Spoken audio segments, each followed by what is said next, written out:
It's my pleasure to be here and moderate this phenomenal panel of wonderful WEMBA alums. Here tonight, the goal is for you all to get a real taste of what it's like to not only be a WEMBA student, but understand what the experiences are as a WEMBA student, especially as a Black or African American student. And so with that, we're going to share everything from, what it took to get to WEMBA, to what was the real experience like, to, the community that WEMBA brings, and also what life is like post WEMBA. And so we want you to be, courageous in asking any questions that you have, and we'll do our best to get to all the questions that populate in our chat. So please keep them coming through our panel. So with that being said, I'm going to turn it over to Nate, and then I would love for all the panelists just to give us a quick introduction. Let us know, what year you graduated, where you're located, what you're currently doing now, and any fun fact that you want to add so we can give our audience an opportunity to get to know you well. Thanks, Nate. Cool. All right. Hi, everyone. I'm Nate Jenkins. I am originally from Orlando, Florida. I was a WEMBA 39. So I finished in 2015. At the time when I joined WEMBA, or when I started WEMBA, I was working for the Obama administration in Washington, D.C. I was a White House liaison to the Department of Housing and Urban Development, and so I was in government and worked in politics for a good portion of my career, and was looking at transitioning my career into the private sector. And WEMBA created a really good opportunity for me. I think, fun fact, I actually now live in Brooklyn, and I work in the tech space. I work for a company called Sidewalk Labs, which is a part of Alphabet. Very different career than I did that I have now than when I started at Wharton. And Wharton, I will attribute to a lot of that, the ability to transition and my success in my career so far. Wonderful, Nate, and I didn't know you were at Sidewalk. That's awesome. I'm in the cloud. So with that being said, we're going to go ahead and pass it over to the dynamic duo, the John Luis family. Our child's blender is going off in the background, so we might ask to go out of turn here. Yeah, it's an automatic one. Highly recommend. No worries. So we'll go ahead and maybe allow your buzzer to run its course, and maybe we'll pop it over to Lamel, and then we'll come back to you all. Thank you. Hi, everyone. I am Lamel Jackson. I am a WEMBA 43, so I graduated in 2019. I live in the Philadelphia area, specifically Mount Airy. And I currently work for Accenture in their technology department, supporting some of their pharmaceutical clients. And piggybacking off of Nate, it is slightly different than what I did when I came into WEMBA. And a fun fact, I have 14 siblings. Nice. Wow. Didn't know that. That's awesome. So what was bedtime like for you all? We still make fun of my mother. So, the highest she would go is 10 o'clock, and there would be an announcement to say it's 10 o'clock, ladies.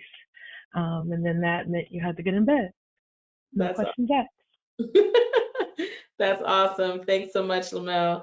We're going to go ahead and go to Alana next, and then we'll probably pop it back over to our dynamic duo. Okay, great. Thank you. And my video might be a little delayed, but I can hear you well, and hopefully you can hear me as well. My name is Alana Hewitt. I am a Wharton grad, 2019. It feels like it wasn't that long ago, but we've been through quite a bit since I graduated from WEMBA. At the time, I was working at Amazon, initially on the Amazon fashion team. And then about 2 months into starting WEMBA, I moved to another team called Prime Now, which then became the Whole Foods acquisition integration team. So it was a whirlwind to start the WEMBA program while also doing this big initiative. But it was definitely, I was very supported with the group, specifically my study group. And then now I I recently left another firm. I'm in the venture capital space. I work for a firm, private equity VC, family office. founded by the founder of Shea Moisture, the hair care brand. His name is Richard Dennis. The firm is called Essence Ventures. We acquired Essence Communications, the magazine, the festival, and a number of other properties. And then we invest in Black-owned businesses. And now I'm transitioning from that into another VC firm where I'm managing director, again, focused on Black-owned businesses. And we have a training program where we train students at HBCUs to get into venture capital and the startup ecosystem. Wow, that's phenomenal. Thank you so much. Love that. And I love just also representing the VC space. We know that that is such a very popular industry that folks want to get into. And also it's very difficult to find, you know, a consistent pathway into that work. So thank you so much for just being here and also sharing your insights on that as well. I'm going to pop it back over to Brittany and Andrew if you're ready and available for us. Yes, we are. Sorry about that. We have an automatic food processor. Fun fact, I'll go start with that first. We are parents of twins. They are they just turned 9 months old. And so what you heard in the background was a blender going. But anyway, I am Brittany and Jean-Louis. We are class of 2020. And currently I'm in the nonprofit sector. So when I first joined the Wharton program, I was a school principal, actually. And currently I work with a small district leading our expansion work. So we're going into communities that don't have high quality educational options, and starting schools there to ensure that those students have an option that's going to prepare them for a life full of choices. Well, I'll go. Hey everyone, Andrew Jean-Louis.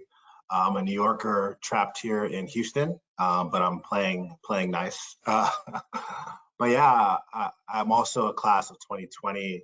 And you know, when I joined WEMBA, I was working at Power Advocate in the consulting group. And lo and behold, 3 years later, I'm still working in that same group. So for me, it was a accelerator story. But as of a couple of weeks ago, our group, Power Advocates, will now be known as part of Wood Mackenzie. So exciting transitions here as we help navigate our clients through the energy transition. So yeah, a little bit about me, and I guess our fun fact, building on the twins, once we graduated, we decided we weren't busy enough with the extra free time. So we thought, why not start a family? So that was our decision. That's awesome. We're so happy to have you both on the call. And just curious, did you all meet in WEMBA or did you join WEMBA together as a couple? Yeah, so we actually met in undergrad, 13, 14 years ago, and decided to do the program together just because we love spending time together. Yeah. In Houston, it's not that bad. Well. Yeah, the timing worked well for us professionally, so we decided to do it together.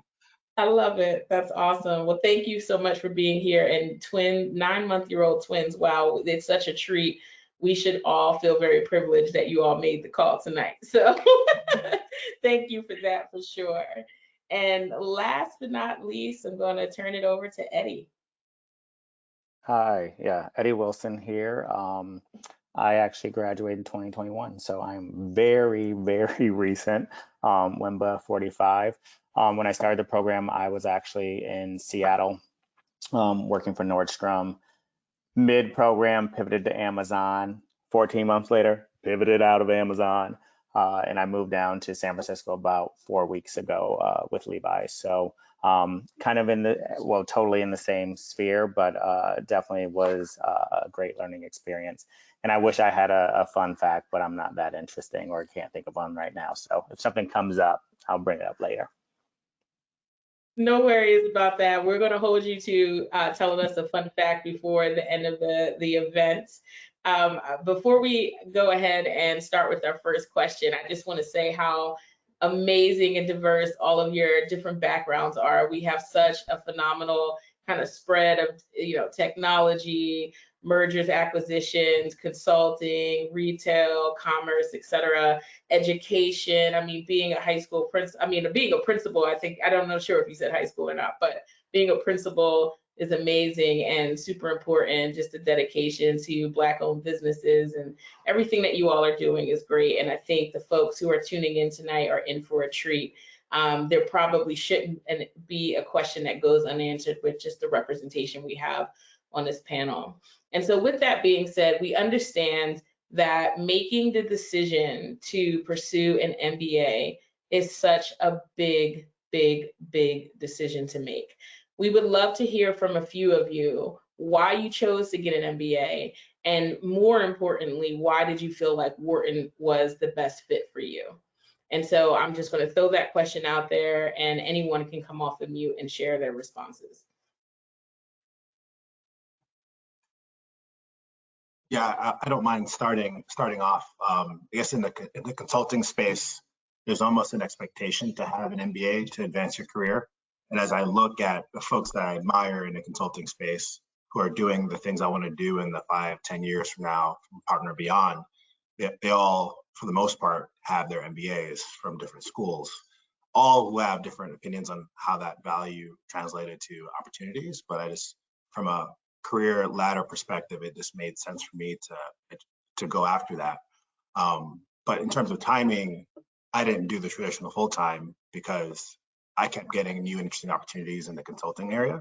And I knew that if I took a step away, I might be trading off some really interesting international experiences. So the EMBA format, getting the full MBA experience, but accelerated while keeping your day job, allowed at least me an opportunity to get those longer term objectives while also taking advantage of short term opportunities. So I guess it sounds opportunistic, but it just made sense for me in the consulting space. Absolutely. Thank you for that thought. Does anyone else want to share? I'll share. I think I always knew I was a graduate of Spelman College in HBCU, and I knew that I always wanted to kind of expand my my toolbox of things to offer. And so I was working at Amazon, and I was getting promoted fairly quickly, and I realized that there were still some gaps in my knowledge, and I was winging it a little too much. Like, I think that I have an understanding of this area, but not necessarily. And so I really wanted to round out my knowledge and to make sure that I would be prepared for whatever opportunity kind of presented itself. And not that you can't do that on your own, but I think that having a well-rounded financial education would just kind of smooth out some of the gaps that you may not be aware of. And specifically Wharton, and looking at all the different programs, Wharton seemed the most family-oriented and the most connected, which is really important at this phase. You know, if you're going back to get your MBA and you have a whole nother life that you're leading, you know, your professional life, your personal life, it's not like the full-time program where you're going all in. And so I really wanted to make sure that I was in a place that was connecting to the network. And that was a major part of my decision. And then talking to the people at other schools, they said, you know, it was more like they took class and then they went home, and they were really just there for the education. Whereas WEMBA, it felt more like they're there for the full experience as much as possible. And those few days that you're in San Francisco or Philadelphia, you're completely tuned into the experience during that time. But then you also have periods of time where you can go and live your regular life. So having both of those experiences was really important to me. And I'm thrilled that I made the decision to join WEMBA. Thank you, Alana. I think Nate wants to share his thoughts.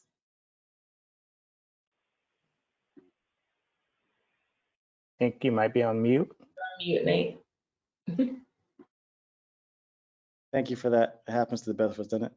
I had been working in politics for like 10 years. And for anyone who's ever worked in politics and knows anything about, I was managing campaigns. It's a very scrappy industry, and not one that, you know, you want to do for many, many decades because it's tough.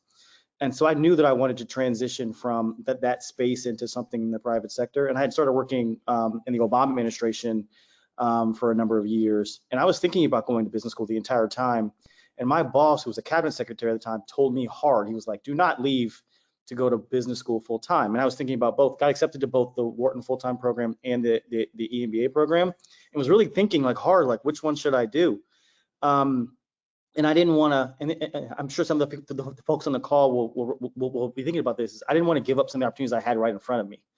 And Wharton, the EMBA program, unlike a lot of the other ones, presented an opportunity to have a first-rate education with amazing classmates that come from many different industries and really all over the country, without having to give up my current set of career, like job opportunities. And so for me, I felt like I was choosing the type of education that I wanted at a prestigious school that I wanted to go to that would be good for many decades. I was joining a community of business school graduates that, like, you know, are all over the world. I think Wharton has the largest business school in the world, literally. And so I was getting everything that I wanted and still able to maintain my career. And so for me, it was the right decision because I had a set of opportunities that were like very unique, that I wanted to continue to maintain. And I was able to get that by going to Wharton for the MBA program. And so for those folks thinking about whether you have to sacrifice anything, you don't have to sacrifice a lot when you're going to Wharton for the executive program. That's how it was part of my thought process when I was deciding. That's awesome, Nate. Thank you so much for sharing. And I know a few of you had mentioned in your introductions if not a full kind of career shift, but also just a kind of change in job kind of during the course of your MBA or slightly after. We would love to kind of hear a little bit about how the MBA impacted, right, your career during the program, if not post-graduation, right? With that, and kind of compare to the full-time program, which is a disruption, so to speak, in your full-time work to fully immerse in a program versus WEMBA, which you're working simultaneously while being in the program. We would love to know a little bit, if you feel like you can share a little bit more of what you already said about how the MBA directly impacted your career options or even your career choices. So love to hear from a few folks on that. Yeah, I can jump in. As I mentioned, I actually came in and was working at Nordstrom and pivoted to Amazon midstream. And I think one of the big things was, right, it was a huge confidence boost, right? You're kind of in the room, especially being in San Francisco where everyone seems to be in tech. May have kind of like tripped me up being like, I got to go to tech. But with everyone being in tech, really knowing that you could hold your own in the space and the extra kind of tools that you added to your toolbox, be it for me, kind of the strategic management courses, which I took quite a bit of, and then getting some of the marketing frameworks. I had always been kind of in a marketing role from product, but learning those frameworks, which again, you can Google them, you can probably learn them on your own as you're working full time. Over the course of a decade, I hadn't done that. And so going to school was something that was very helpful in that. So I would say also the career services, right? As we are working at the same time, it requires that your employer sign off on you attending, right? But you also get services in terms of just positioning yourself if you want to work through prep for the interview, right? And so all that was very helpful as you're going into kind of a rigorous interview process with Amazon. And so I think it just kind of opened up more avenues. Of course, there were the connections as well. I actually reached out to friends that I had before, but I also knew people from the program that worked there who I was able to talk to, get some advice. And so I think it was kind of helpful as a catalyst.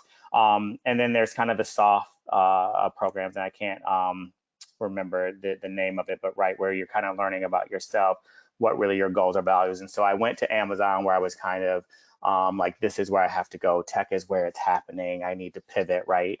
To then also using some of the softer side and the extracurriculars to learn, like, what do I truly value at my career, right? Do I want work-life balance and not being tethered to a company 24/7, 365? And so having my peers to bounce that off of during the program as well, who were going through similar things, empathetic listeners, I think that was very helpful. So it basically helped with kind of 2 shifts in the course of 2 years. Yeah, I can build on what Eddie just shared there. I think I don't want to be redundant and repeat anything, but something that really stuck out to me is that being a person of color, having the Wharton on your resume can be a great booster for just getting in the door in ways that maybe people who are for people of color can kind of enter into. And so I think that it can be a confidence boost for ourselves, but also it can be a confidence booster for other people. In that, you have Wharton degree, you have taken very rigorous courses, you've persevered through a very challenging program. And so now I trust you to do some of this really challenging work that maybe I wouldn't have if you didn't have Wharton in your resume. So that's something else that I think is important to name, especially in this space when we're talking about people who might be listening, who are people of color. Mm-hmm. I think for me, so I started WEMBA working at Aetna, and Aetna got bought by CVS Health. And I was always working in their technology space, and the span of my career at Aetna was about 21 years and some change. And kind of like Alana mentioned before, I was kind of winging it with some of the things that I knew. And like Eddie said, like I had every opportunity to look it up on Google, and I looked up everything but that, right? And so having the Wharton degree helped to open up many doors once I decided that I wanted to leave Aetna. I was able to get a referral from the wife of a WEMBA to get into Accenture. And then when I got to Accenture, it was like, kind of like what Brittany was alluding to. There was a moment where I was interviewing with someone, and then they must have read down my resume and saw Wharton, and like the conversation changed immediately. It gave a sort of validation that wasn't there prior.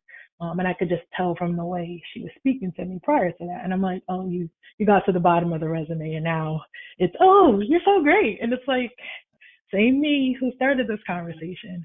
And so I think the other thing that was helpful for me in making the transition to work now for Accenture, working with their pharmaceutical clients, were actually my WEMBA classmates. So I had some classmates who were already working at Accenture who spoke to me about their experiences there. But then I also had classmates who worked in pharmaceuticals, and hearing about that industry and recognizing that that industry is going to be transforming as far as technology goes and the things that they're able to do, it became an opportunity that I was interested in. And so Wharton absolutely was influential in me, making the transition from CVS to Accenture. That's awesome, Lamel. And I think, Alana, did you want to share your thoughts on this question as well? Just quickly, the things I wanted to add. I get questioned a lot less. I get paid. I think that my price tag has gone up substantially. And I will also say that I was at first a little, insecure, that I thought people would question that maybe the rigor wasn't the same as the full-time program. And I found it's the exact opposite, that when people find out that I went to Wharton while also working, immediately their respect level and their belief in what you can do is, it goes up like a whole nother level. So I think I was pleasantly surprised that whenever I tell someone I went to Wharton and I was working, it's just now they think that you can do the impossible, and that you're capable of so much more. So I think that was a really pleasant surprise for me as well. Sure. Can I add something to that too? Yeah, of course. I agree with everything everybody said. I share all those experiences. I switched jobs during WEMBA. Didn't see that coming, but I did. And a part of that was because of the work that I was doing, and the people I was working with were like, oh, you should come and do this other thing as a result of being in business school. I switched jobs right after WEMBA. And I came into the program thinking that I was going to use it for career switching, and it helped me do that. I had classmates who did not come to WEMBA thinking that they were going to switch careers, but they did because they realized they were capable of more than what they were thinking. They were exposed to classmates who were doing more interesting things that they were also interested in. And WEMBA also gives you opportunities that you don't know are in front of you. And so it's fine to come in with a game plan. And if you get a better game plan when you're in school, you'll take advantage of it. And so I think that the school has an opportunity to do that. I think WEMBA is uniquely equipped to expose you and create more opportunities for you. I will also say, similar to what you were saying, Alana, my CEO still to this day talks about how when he met me, he was impressed that I had gone to WEMBA years before. It was like, oh, you were in business school while you were working in that very hard job. Very impressed. And it's like, you must be able to do a lot of things. and you have to live up to that when you get the job. But absolutely, people will see WEMBA as a validation of, intellect, time management, like how productive can you be? And I think that, I think all of us can share stories about how that's been helpful in our own confidence and the people that we have worked with and worked for. For sure. You all are really sharing some amazing gems with our audience tonight. I just want a moment to kind of just point out some things and further highlight them. First and foremost, when I think about the WEMBA program, it is the same kind of credits, expectations, curriculum, and rigor of the full-time program. So the fact it's just a slightly different structure. And the fact that you're doing that while holding down, this is the program for executives, right? You all are mid to senior level management coming into the program. So you're managing teams, high profile projects, all the things, and also managing, the curriculum of a world-class MBA program is remarkable and phenomenal. Some of the things that you all shared that I thought is just, important to further highlight is the credibility that you feel, especially, in the spirit of the title of this panel, what's it like to be, a Black student in WEMBA, right? And knowing a real barrier that many of us face is the kind of credibility and the validation of our skill set and our intellect, right? And having to overcome those barriers and understanding that, and not only an MBA, but an MBA from a place like Wharton can, not fully eliminate, but perhaps lessen, right, those barriers that we face, and just building our credibility and coming to, the table with our skill set versus those implicit associations that people have with folks that share our identity. So that's super important. Lamel, you mentioned getting either referral or a reference from the wife of a classmate, which is a great segue to my next question that I have for you all as it relates to what surprised you about the program or your classmates. And if you could speak a little bit about your experience in the community. I thought that was just like a wonderful little nugget. I'm not sure if folks missed it, but I'm like, wow, like what a kind of relationship you must have had, to have that, happen to you, which the result was a new opportunity. So can you talk a little bit about that more, just to give us more color around that experience? And I would love to hear from some other folks about your experience with building relationships in the program. Sure. So the husband, it's my people now. His birthday's tomorrow. It's going to be a big celebration. It's a thing. And I think it's one of those things where it didn't surprise me that he and I would meet and become friends, but I think some of the other people who I've met along the way have been surprising to me. For example, 2 Saturdays ago, I had a brunch with about 5 different WEMBAs to celebrate the fact that one of their companies was about to go public. And it's an experience that I wouldn't have had before. Hearing about someone going public with their company, I mean, like, I know the concept exists, but to actually see someone go through that process and to hear from a lawyer's perspective what that meant and all of those things. And so I think for me, the connections that were made and the strength of those bonds. I graduated in 2019 and I still talk to folks regularly. Like tonight, I have a standing call with 2 WEMBA at 10 o'clock every Tuesday. And we laugh, we joke. It started with us supporting one another and getting a new job, and it has grown and flourished into something totally different. We still talk about jobs a little bit, but it has allowed me to grow as an introvert, because one of the things I didn't realize is that many people who get MBAs are extroverts. And so I often say my introvert battery has expanded quite significantly because of WEMBA. That's awesome, Lamel. Thank you so much for sharing. And yes, WEMBA is introvert friendly for sure. Anybody else want to share any thoughts? Yeah, I can layer on, and this might sound silly, but I was surprised by how nice everybody was in the program. In an MBA program, you think there's competition and Like normally in a full-time program, there are only 25 spots at this firm or 20 spots at that firm. But in this executive MBA format, there is no competition and there's a genuine interest to help each other out. So I always think of the coursework at WEMBA being two separate sets of curriculum. There's the classes you take from 9 to 5 on Saturday and Friday, and then there's the random questions and problems that individuals in the class have, and they field the class like, hey, like this pandemic hit and I need to figure out supply chain issues. What do you guys think? Oh, the market's changing. What do you guys think? And the reality is those kinds of conversations happen, and I get as much, if not more, value from those random conversations that people have in their day-to-day workplace. And because the environment is so collaborative and friendly, people actually want to help, not just overcome those near-term challenges, but think about mid to long-term career development opportunities.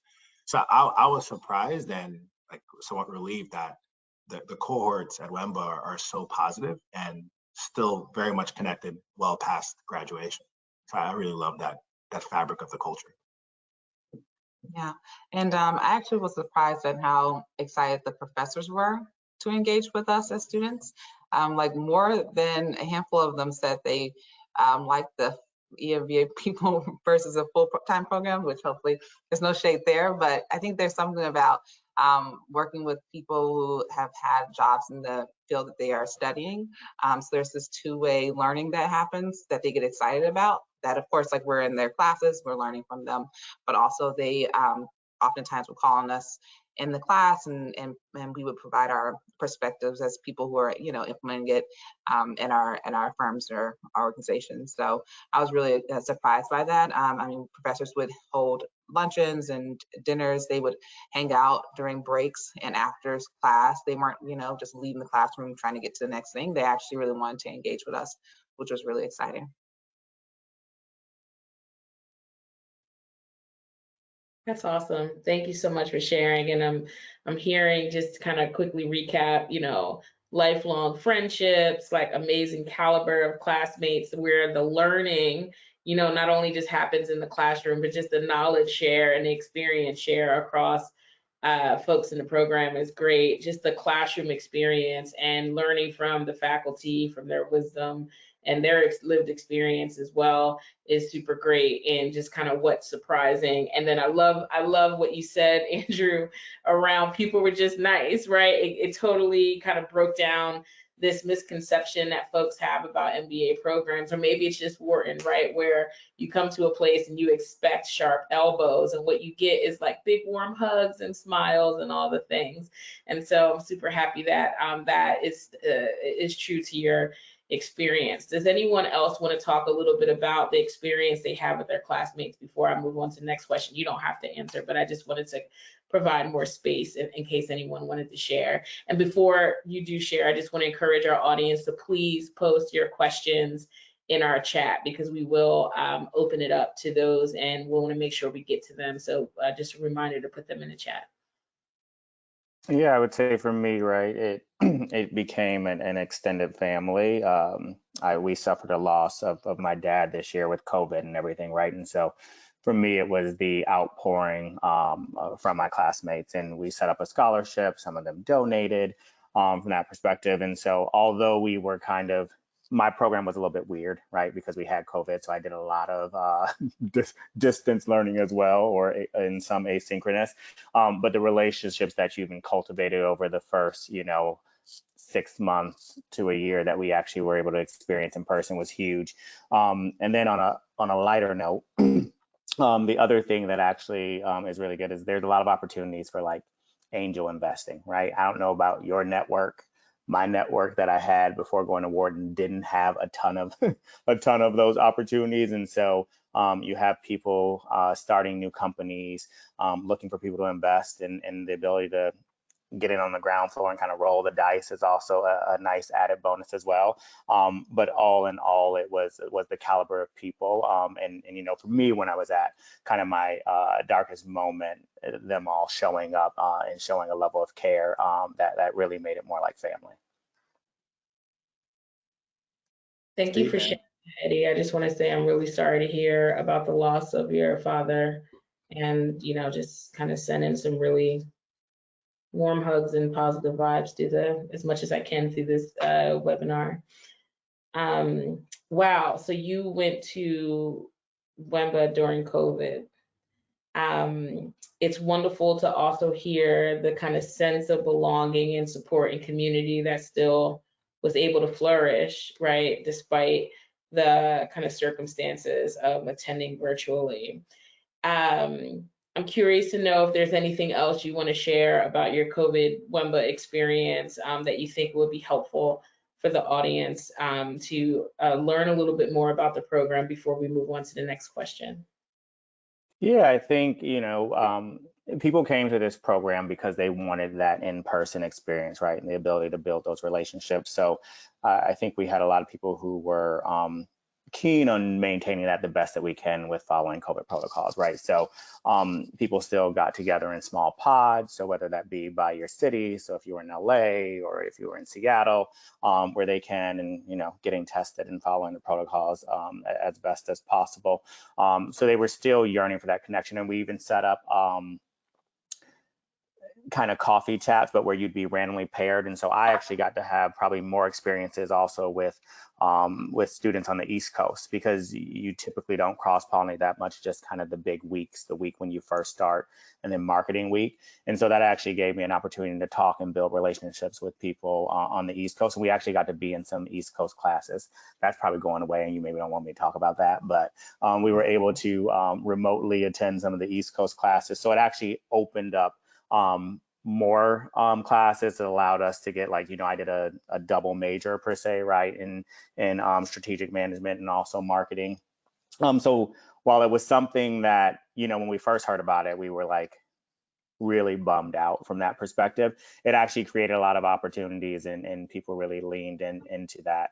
And then we actually created some kind of future programs where we still may able to be participate with some of the travel, et cetera, a little bit different, of course, because we won't be graded, so it kind of limits the amount of books we probably would read in preparation for that.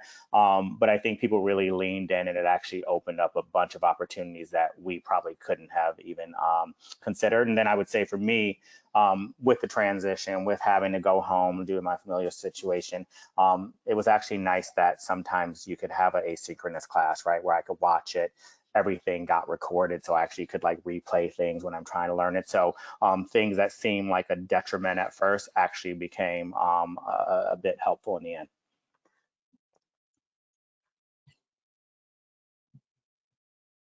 I believe you're on mute, Jessica. Thank you. I definitely was. I was saying thank you, Eddie. That's powerful and insightful for you to share. So I recognize we have a little about 15 minutes or so left into our conversation. I do want to get to, there's not that many questions, but I do want to get to a few, which also coincides with my question that I had for you as well. So can any of you speak specifically to the Black and or African American WEMBA kind of experience? Specifically its connection to the larger school community, whether it was intentional or organic. And so we would love to kind of, take a slight pivot to speaking more about, or hearing from you specifically about what it's like to be a Black student in the program, and then the connection to the larger Black community, whether it's in WEMBA or Wharton overall, et cetera.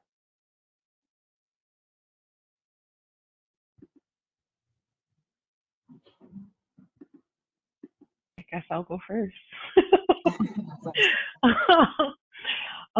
So you said experience at WEMBA and then the larger community, right? That's the question.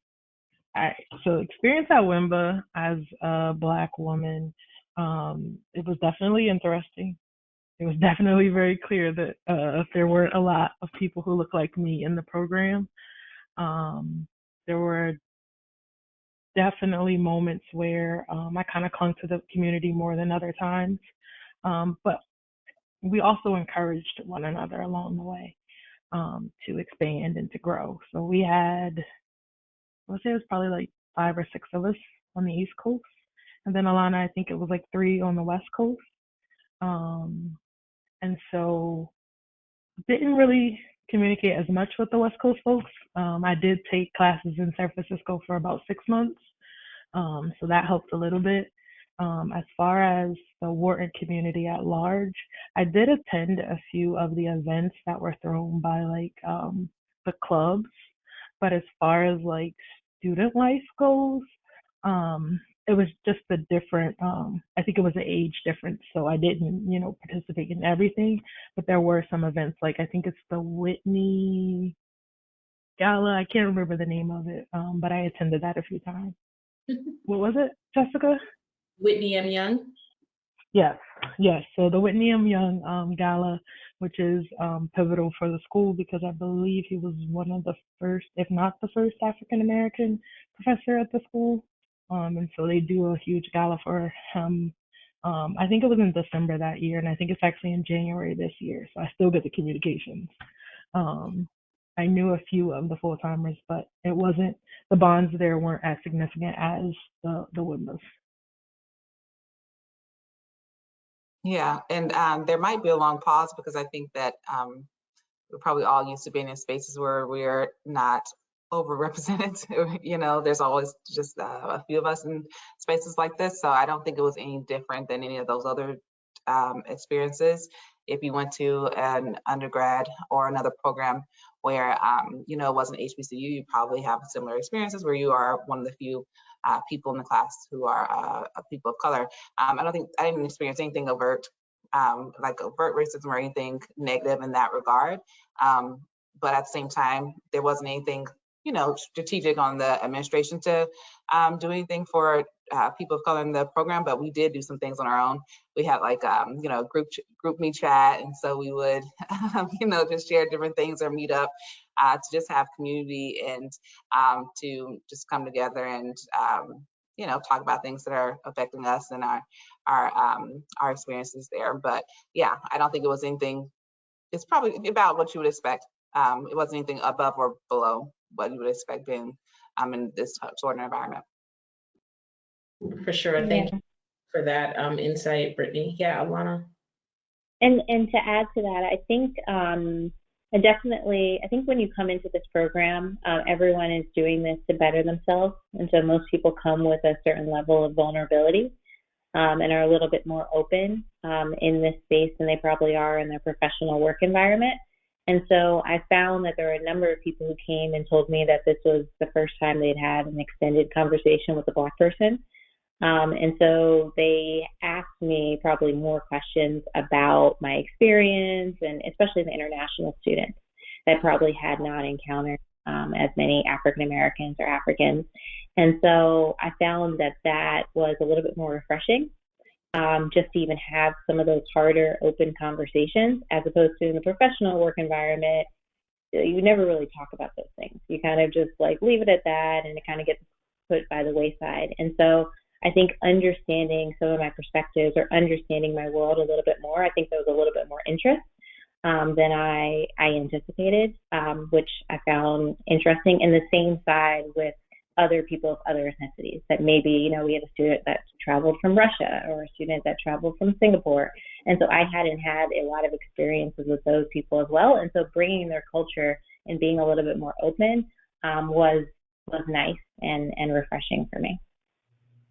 For sure. Thank you. And I love the highlight of just the overall diversity in the class and just the opportunity to learn from others, that it's not just about folks, you being the only, but also learning from other folks as well. Kind of a follow-up question to that former question that I want to kind of bring to the forefront from the chat. Dean James being at Wharton is monumental in so many ways.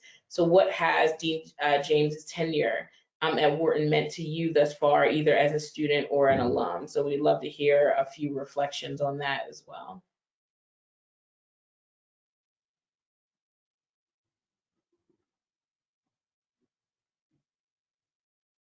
I mean, I guess I can jump in. I actually was there when she got appointed to that role. Again, because of the circumstances, we were remote at that time. So she came and spoke to us. But I think, it again just speaks volumes, to kind of the transformation and kind of where Wharton wants to lead on diversity. You've kind of seen that from a mission standpoint for the full time, right, where women are now more represented in the class than men. And so I think it was just a time to be proud from my perspective, and having her speak to us. I think, and it actually sent a message to the broader community. And so we were proud. There were only 2 of us in San Francisco, so it wasn't like we had a big cohort to get together and like cheer and rally from that perspective. But it was definitely something to be proud of. I would also say that of course, I was very proud and very excited. But I noticed in a lot of my emails, especially now about the programs that are happening at Wharton, diversity seems to be an ongoing topic that's talked about in a lot of different ways. And I didn't necessarily see that before. So just for it to be part of the conversation and it's being addressed in a variety of settings and from a variety of different points of view, I found that to be, I think that that's part of her impact, and I'm happy to see that. For sure. Thank you. So we have one more question kind of on this particular topic of identity, and then we'll go ahead and pivot to our last topic, which is, the application process, the ROI, et cetera. So as we start to see DEI integrated in more corporate spaces, how would you say that Wharton has talked about incorporating this into your experience from MBA from a curriculum perspective? So I know, Alana, you just shared that, at least some of the communications that are coming out seem to center more DEI. However, when you were there kind of memories or experiences that any of you can talk to that show that this kind of showed up in the curriculum in some respect? Yeah, I can start and probably be really brief in my response, because as I think back to a lot of the courses I took on leadership, one of the fundamental pillars around leadership that many professors talked about were about diversity of thought and diversity of teams, and thinking about having multiple different backgrounds, perspective, ages, et cetera, be part of teams to extract the most value. So I think there's a really good focus on making sure you're incorporating folks from different walks of life when thinking about putting teams together and recruiting, which really resonated and I think showed up in a lot of the leadership coursework. Sure. I think just piggybacking off of that, I wouldn't say it was one class in particular, but the format of doing group work was a way that kind of helped with that diversity and inclusion, at least amongst the faults with students, because oftentimes it came from different backgrounds, different industries, different cultures. And so there was a period of time where I struggled with groups because, kind of like in the corporate world, sometimes you're not heard or discredited for whatever reasons. But I could see an aha moment in some of my classmates where I would say things and then it's like, yeah, she was pretty right the last time, so I'm going to go with her this time. And so I think for me, that was the greatest thing. And so it wasn't necessarily a one particular class, but it was the format of forcing us to do group work that kind of helped to reinforce it. For sure. Thank you. I think this is an interesting question. So we kind of like rapid fire, right? 20 seconds or less from folks. What is a widely shared belief about the Wharton MBA experience that you would either like to quickly debunk or double down on? So maybe we can kind of like pop through and kind of just share your quick thoughts, because I do want to kind of get to the application process question as well. Yeah, I guess I would double down on the value of the Wharton brand. I've seen it manifest over and over again where the brand itself has delivered opportunities. So yeah, that's a reputation that I think is very much true. I would say the network. I would build on that. The network is huge. I have young people reaching out to me all the time for advice about career stuff. If I've done something on my resume that they're interested in doing, and I talk to them because people talk to me when I wanted to ask questions like that. There's also, I work with people who went to Wharton and they find out that I went to Wharton. It's like an instant connection. So there's a huge benefit to that maybe other schools, a few other schools can try to claim, but Wharton has got it better than almost everybody. And that's very, very valuable. Awesome. Anybody else want to share before we move on to the next question? It's worth the money. Honestly, I think I was a little hesitant to be. It's expensive. It's an expensive program, and when you're going into it, you're like, okay, how much am I really going to get out of it? And honestly, it's paid itself back multiple times, and I know in the future it will continue to do. And I think it's also not to miss the point that it's a really special experience. And I think that we have so many other experiences in our life, but these are 2 years where you get to really invest back into yourself and really take the time to learn and for the sake of learning and to pour back in. And I think that doesn't really get talked about as much, but I really, really miss that time. And I found it extremely valuable to be around other people who want to better themselves in this way, and we're all learning from one another. So definitely don't underestimate the experience and the growth that will happen as a result. But most importantly, it's worth the money. I like to double down on it's going to require a lot of time, whether it be time to do your studies, time hanging out with folks, time away from your family. Time is going to become very valuable. Even more valuable than that tuition bill. Awesome, awesome. This is that's a great kind of segue to the time it takes to prepare the application, as well as kind of planning how to finance the MBA. So thank you, Alana and Lamel, for teeing that up for me. So my last question, given that we have a little less than 4 minutes to discuss, is what advice would you have for anyone who's preparing their application and might have some kind of anxiety about putting their best foot forward, or even financing the MBA? Like Alana, you had alluded to, you want to debunk that it is worth the money. The ROI is really strong. Don't underestimate the value of the growth, the experience, and network, etc. How could you, what advice do you all have? And maybe this is the last question for the night, so therefore we can hopefully have everyone share their insights on preparing for the application, as well as preparing for the, financing the MBA that you can give to our audience tonight. Yeah, I would say the biggest one for me was really take the time to prep your application, right? I had the initial target of round 1, as much as they articulate that it doesn't matter that it's round 1 or round 2. I had that old undergraduate feeling of like, I got to get it done round 1. Round 1 came around, I was not ready at all. And so I actually kind of took a step back. It gave me some time to continue to work with the tutor on my GMAT. It allowed me to rework my essays. I think I went over them about 10 times. And so you really do, if you're ready, of course, apply for round 1, but take the time to get it right. And if you need help, reach out to the admissions team. I had a separate tutor, but they gave me a recommendation for someone that was significantly cheaper, right? And so make sure you have those conversations early and more consistently, because they do have some tools and some recommendations that can support you through this process. And I will say it's probably a bit more, it's not what you would have seen probably for undergraduate, where they have all these people. They're really invested in making sure that the right person is applying, and they'll be honest with you if they feel like you need a little bit more time, et cetera, but that the right person is applying and kind of what you need to elevate your portfolio and your application. So take the time, but don't be afraid to reach out and have the conversations about your application and any concerns you may have. That's awesome. Thank you, Eddie. Anyone else? Yeah, I could pop in quickly. I think the generic advice is to know your why as to why the MBA at that time.